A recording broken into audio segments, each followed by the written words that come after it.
guys, welcome to Damilola's kitchen. On today's episode of Damilola in the kitchen, we will be making French fries and shrimp. Let's get started.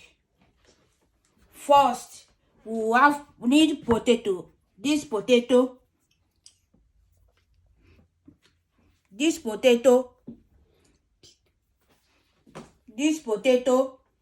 it. So I've already peeled the potatoes.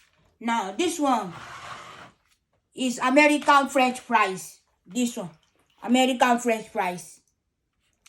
And this one,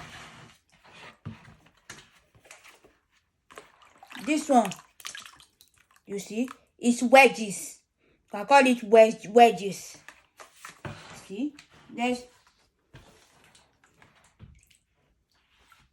you see the difference between the wedges and the French fry. This one is big and this one is a little bit skinnier. So this is the difference. You see it.